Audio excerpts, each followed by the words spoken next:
Welcome to another episode of Northwest Passages. I'm your host, John Gottberg Anderson.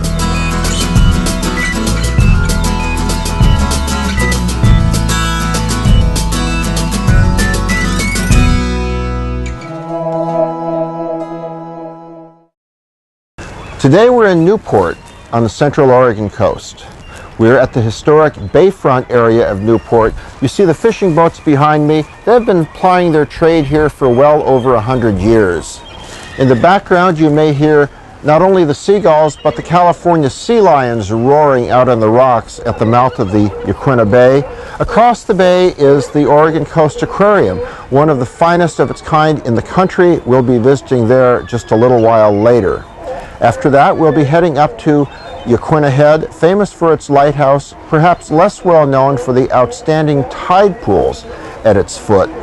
We'll visit the intertidal life there, look at sea stars, sea urchins, and then I'm very excited. We're going to go down to the town of Waldport on the Alsea Bay, where for the first time in my life, I'm going to go crabbing. I've got a guide hired to take me out in the boat, and it should be a very exciting experience. Finally, we're going to finish up by doing some mushroom hunting at Forested Cape Perpetua, searching for the elusive chanterelle. So let's go explore the coast, starting right here with the Bayfront. It's easy to think of Newport as an ocean town, but it is, in fact, a river town.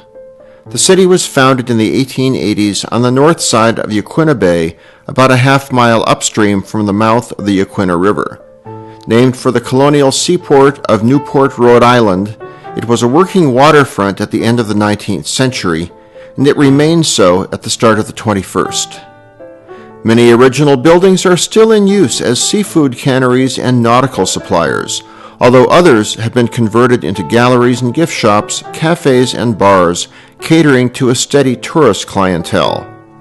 Many visitors just like to hang out by the piers, where hundreds of fishing boats are tied, where colorful nets and crab pots are stacked, and listen to the barking of the sea lions reclining on the docks and adjacent breakwaters.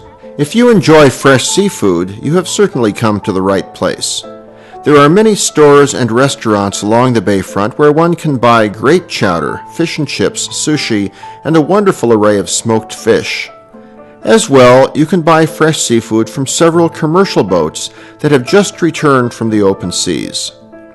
Throughout the year, the catch of the day varies, but no matter if it's May or December, you can be sure it's the freshest money can buy. Down on the docks, it's either still alive or was just caught that day. It's also sold at a very fair price, so don't forget your ice chest if you want to take some home. If you glance up the hilltop behind the bay, you may spy a widow's walk or two atop the Victorian-era homes. It's no secret that ocean fishing is among the world's most dangerous professions. That's why a major Coast Guard station is located at the ocean end of the bayfront, almost beneath the majestic Yaquina Bay Bridge. Since 1871, a lighthouse has stood nearby to warn mariners of the treacherous headland and estuary. A fisherman's memorial that stands just beneath the lighthouse is Newport's tribute to over a century of lost sons and daughters. Back here on Bay Boulevard, some of the historic buildings boast colorful maritime murals that depict scenes of storms and the arduous life of a commercial fisherman. Just down the block is the original Moe's Seafood Restaurant, a bayfront institution here since 1946. A little further is the Rogue Brewery Pub, dispensing Dead Guy Ale and other beers brewed just across the river. The classic bayfront meal is a bowl of Moe's chowder with a cold Rogue beer. No doubt there's been some attempt to imitate San Francisco's Fisherman's Wharf in attractions like a wax museum and a Ripley's Believe It or Not. But I'm more drawn to the sunken undersea gardens, where big windows on the bay yield close-ups of thousands of denizens of the deep. The best place to see marine life is just across the bay at the Oregon Coast Aquarium. Established in 1992 on the south shore of the Yaquina River estuary, this marvelous facility is home to about 15,000 animals, and not just fish.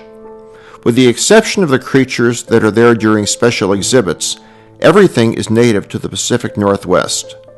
There are sea lions, otters, birds of all types, and a variety of invertebrate animals, many of which live in the natural mudflats just outside the aquarium walls. It's an extraordinary place, and though isolated from the sort of urban environment in which most aquariums are located, it is only a 2.5-hour drive from Portland. As Public Relations Manager Cindy Hansen explains, there's something for everyone here at the aquarium. We have mammals, birds, pinnipeds, which are mammals, of course, seals, sea lions, and sea otters. All kinds of animals that you'll find in the tide pools. We have a touch pool here, so you can actually touch the animals in a tide pool and get up close to them and look at them. And one of the reasons that we want people to connect with the animals is that if they connect with them, they will be more inclined to want to protect their habitats. So our whole goal is to inspire people to protect the marine environment, to learn about it and protect it. A visitor can spend hours in the Oregon Coast Aquarium. Wander through Passages of the Deep, a 200-foot-long acrylic walk-through tank with 3 separate sections for shallow water, open ocean, and deep water creatures. For 3 years in the 1990s, this tank was the home to Keiko, the killer whale star of the 1993 movie Free Willy. This aquarium, rated one of the 10 best in America by USA Today, features the country's largest aviary of puffins and other seabirds, as well as an exhibit labeled Oddwater that displays weird-looking sea creatures side by side with blown glass art. If you really want to see some marine life up close, you can arrange a private tour, either as an individual or with a group. This will allow you to get behind the scenes with the otters and sea lions, one of whom, Leah, will kiss your nose if you ask nicely. Or spend a little time with the people who feed the animals. Howard Rubin, who has volunteered at the aquarium for 15 years, almost since it opened, treated me to an incredible experience, feeding a 6-foot wolf eel and a giant octopus. These animals might not be as friendly if you encountered them in their natural environment, though I was assured the wolf eel, a native of the northern Pacific, is not naturally aggressive. He's kind of like a pit bull, in fact, not the prettiest puss in the pond and pretty shy unless provoked. Well, at least that's what Howard told me as I mustered up the courage to put my own hand in the tank to feed him fish and squid. Okay, Howard was right. It was actually a fun and unique experience. Although records indicate they can get much larger, the fully grown North Pacific giant octopus typically weighs about 35 pounds and has an arm span of about 14 feet. That's plenty big enough for me. The strength of the suction cups on the aquarium's big boy convinced me that I wouldn't want to encounter him in unfamiliar waters. Nature's true shape changer, he can squeeze through an opening about 1/10 the size of his head.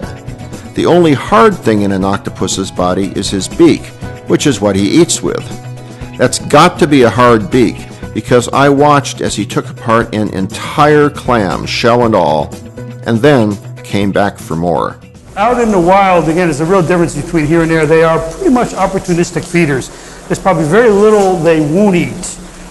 They'll usually hunt by night, so they generally be hunting live food. But if they're out, they may find an animal that's dying or dead, and they're not against eating that either. If it weren't for people like Howard Rubin, who is one of more than 400 volunteers at the Oregon Coast Aquarium, it would be impossible to keep the 15,000 animals healthy and well fed. The 75 full-time employees couldn't do it by themselves. Even with all the volunteers donating their time, it costs quite a bit of money to keep a top-notch facility like this running smoothly.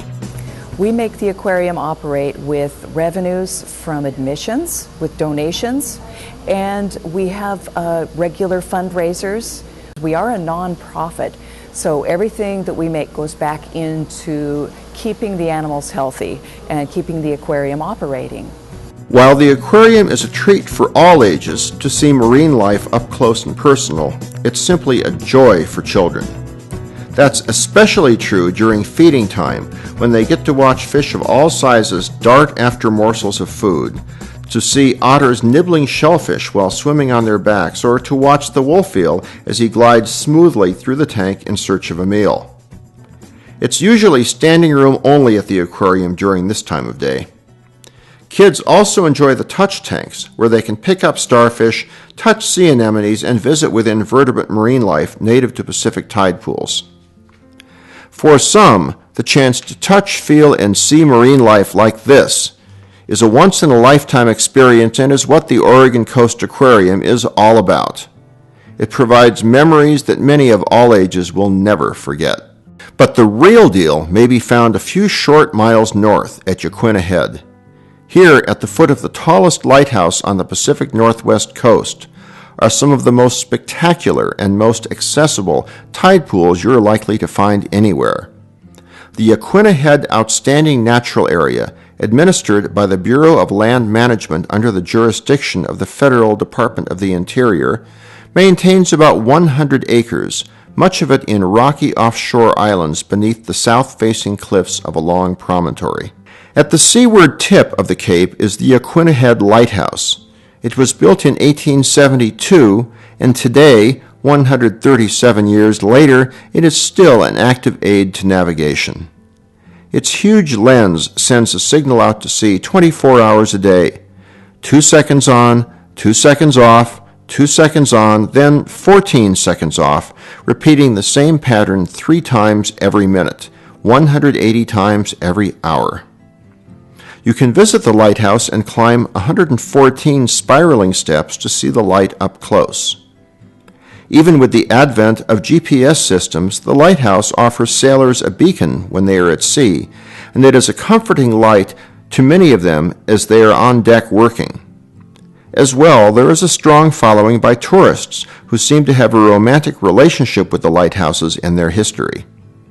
Yaquina Head is a very popular tourist destination for many who come to Newport and are looking for those must-see places. It should be on your list as well.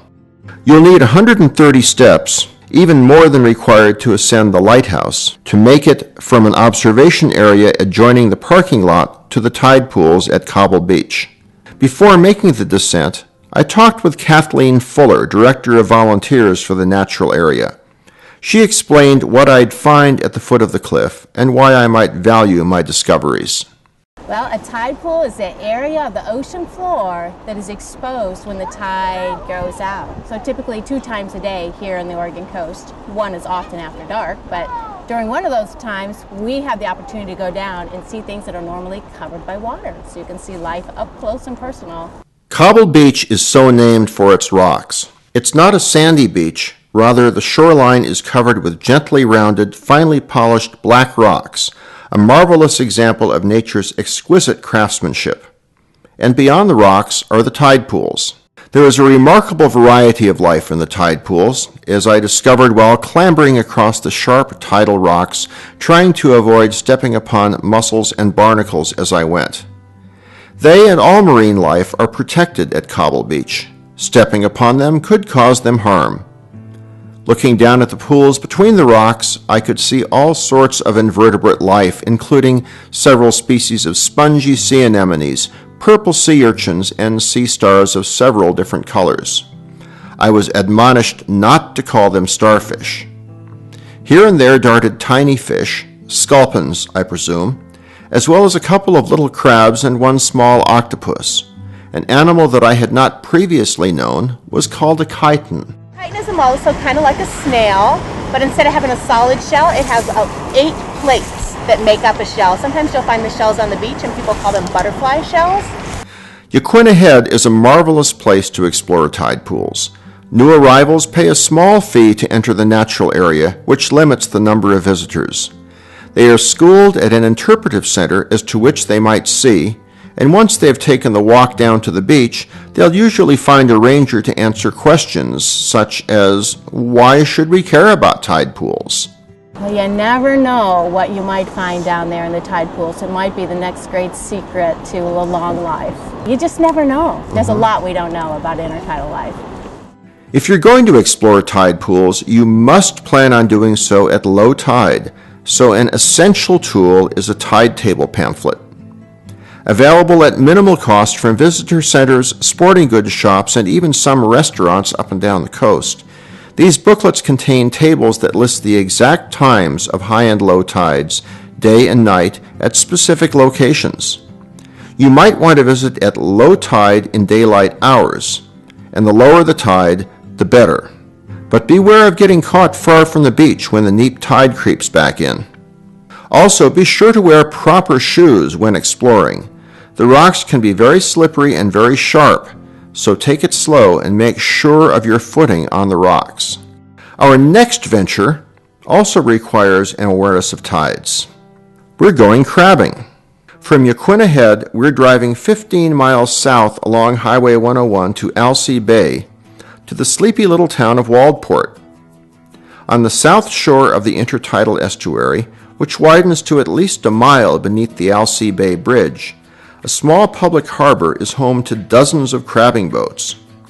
While some crab fishermen like to test their luck dropping a crab pot off the dock, a more certain route to success is to head out into the bay in a boat and hit the hot spots where Dungeness crab lie.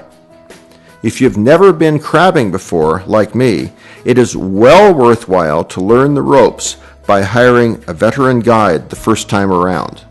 Bill Chernilla, the owner of the Dock of the Bay Marina, is a fan of the classic 1960s TV comedy Gilligan's Island. His fleet of dinghies is named for the characters of that show: Skipper, Gilligan, Professor, Ginger, Marianne. Chernilla rented me the Minnow. He introduced me to guide Derek Sutton and set me up with 3 crab rings. Sutton is a cabinet maker who has lived in Waldport for most of his 30 years, but he's also an experienced crabber who calls Alsea Bay one of the crab capitals of the world. Derek showed me how to prepare the rings. For bait, he carried a handful of dead squawfish and a trio of frozen-skinned mink carcasses from a nearby fur farm. He tied 1 mink to the bottom of each crab ring, formed of concentric steel rings meshed together by netting. He put the fish in his own crab pot, a collapsible square trap. Crab, Derek said, will eat anything, and they'll eat it quickly. That's another good reason to stay away from the mouth of the bay. What you need to know is crabbing is they're just scavengers. They live on the bottom. You don't have really any technique you need to mess with. You tie your bait, just tie it into the bottom, throw it over, pull them up, and hopefully you got yourself a keeper crab. It sounds easier than everyday fishing. It is, a lot easier. Yep, there's no luck involved at all. He and I set out in the Minnow with an 8-horsepower motor. I hoped that our 3-hour tour would not leave us marooned on an uncharted desert island. No matter where you go along the coast, crabbing is dependent upon the tides. It's best to venture out an hour before high tide and an hour before low tide, placing your rings in spots where the crabs congregate. The trick is to find these hot spots and concentrate efforts to get those keepers. Once the slack tide has reversed itself, you risk having your rings swept out to sea or up the bay. As Derek and I loaded our boat and headed out onto the bay, high tide was approaching. Slack high tide is a favorite time for crabbing, as on the low tide, many crab are swept out into the ocean. Besides, small boats have a hard time in the open sea. On my first crabbing outing, it was just fine with me to stay within the confines of the bay. I also liked the sound of keepers, not the idea of the ocean keeping me. 2/3 of the way across the bay, we tossed the rings one at a time into the brine. We have to drop all of our rings. We let them sit for 20 to 30 minutes, and then you go back, get your buoy. We have a hook down here. Pull the buoy out of the water, put it up on the pulley, and pull it up and see what you have. Typically, you have to let them, the first time around, since your bait is frozen, you have to let them soak for 20 to 30 minutes. But then you space your pots as such to when you pull that last one, you can come right back around to your first one, pull it up, and then your second and third, and so on. Each ring has a 50-foot line attached. That's enough to allow the ring to sink to the bottom of the bay, where the crabs quickly find the bait, while leaving some slack to float to the surface, where it is affixed to a color-coded buoy. After setting the rings, we had nothing to do but wait for our catch. It is Alsea Bay lore that if you offer a chant to the crab gods, your odds of success will grow exponentially. So even though I'm not a superstitious sort, I gave it my best effort. Come on, crabs, eat our meat. Come on, crabs, it tastes real sweet. Come on, crabs, eat our meat. Come on, crabs, tastes real sweet. Then it was time to check the traps. With great anticipation for my first catch of crab, I picked up a shepherd-like crook and leaned over the side of the dinghy to hook the slack line and pull the buoy toward me. Then I grasped the line and rapidly drew the ring up from the seafloor to the water's surface, where Sutton reached out and hoisted it into the boat. Looks like a couple. Yeah, definitely that one. Definite That's keeper a good here. size. This is a definite keeper here. Definite keeper. They look like big spiders running around. Oh yeah. And see, he's legal all the way out to California. So we'll toss him in the bucket. Yeah. This guy's going to be lunch today. Derek showed me how to hold him. He said hold it by the two back legs here. I would not want to get my finger stuck between those claws up front. That could be very painful. It could be, and it is. Trust me, I've had it happen. Oh, no doubt. In Oregon, there is a daily limit of 12 crabs per licensed crabber. They must be at least 5 3/4 inches across the top of the shell, and they must be male. Females are protected, as their importance as breeding stock perpetuates good crabbing for the bay. Derek showed me how to tell the difference between the sexes and how to hold the crab to measure their size. He emphasized that you must be very sure of the size, as you can be fined $75 apiece if you're holding any illegal crab. Crab louis, crab cocktails, crab omelets, Crab cakes. crab cakes. Ooh, love good crab cakes. Here we come. A definite keeper there. Definite. No good there. This might be if it's not a female, but it's a female. Female. Nope, that's it. Maybe. That's a keeper. Wow. With high tide past, crabs were scuttling toward the rougher water at the mouth of the bay, and a new squall was blowing toward us. Besides, my feet, despite a double layer of socks, were cold and wet. So we turned the minnow back toward the dock of the bay. I admit I also had my mind set on enjoying the crab we had caught. We had 12 crab of legal size and gender. Not everyone has that kind of success on their first crabbing expedition. We were lucky, and Derek knows the bay. Back on shore, we tidied the boat and took our catch up to the dock of the bay store. Derek threw the crustaceans into boiling water for about 15 minutes, the optimum time for perfect crab. Any longer would overcook the meat. Then he pulled them out and dropped them into a tub of cold water to stop the cooking process and give them their perfect taste. And it's not just the crab meat that's delicious. Drinking the warm juice of a cooked crab is something I would never have thought of on my own. Derek truly wanted my first crabbing outing to be a memorable one. I need you to try something first. All right. This stuff in here, dip your finger in there. Nice and warm. Nice and warm, Okay, now do this. Okay. That's Does that taste good? delicious. Crab chowder, delicious. Now we toss that. No, I want to drink the rest of it first. Okay. Now it was time to taste the fruits of our labors. While crab is great in many ways, in crab cakes, crab salads, crab louis, crab fritters, you name it, the best thing is to be able to eat it fresh off the boat. It just doesn't get any better than this, especially with a cold handcrafted ale to accompany the feast. One of the best things about spending time on the Central Oregon coast is that you can catch your food or you can forage for it. I had my taste buds set on a crab and mushroom bisque. Rather than going to a grocery store and buying whatever might be available, I tracked down mushroom expert Don Barnett, who, as it turned out, was living just down the road. Don is what I'd call a real fun guy. That's fungi. He's also the interpretive guide at the Cape Perpetua Natural Area, 15 miles down the coast from Waldport, near Yachats. This is a spectacularly beautiful location where a steep headland, densely forested with spruce and hemlock, falls dramatically to a rocky shoreline, upon which Pacific waves crash and natural blowholes spurt through fissures. Here and there, pockets of sand between the rocks provide sheltered beaches for family outings. At the Cape Perpetua Interpretive Center, numerous displays focus on the natural history of both ocean and forest. But for those in the know, the main attraction at Cape Perpetua is the mushrooms. And Barnett, a North Carolina native who now summers in Alaska but lives on the Oregon coast the rest of the year, is present throughout the prime mushroom seasons, fall through spring, to give counsel to scores of first-timers as well as regular visitors.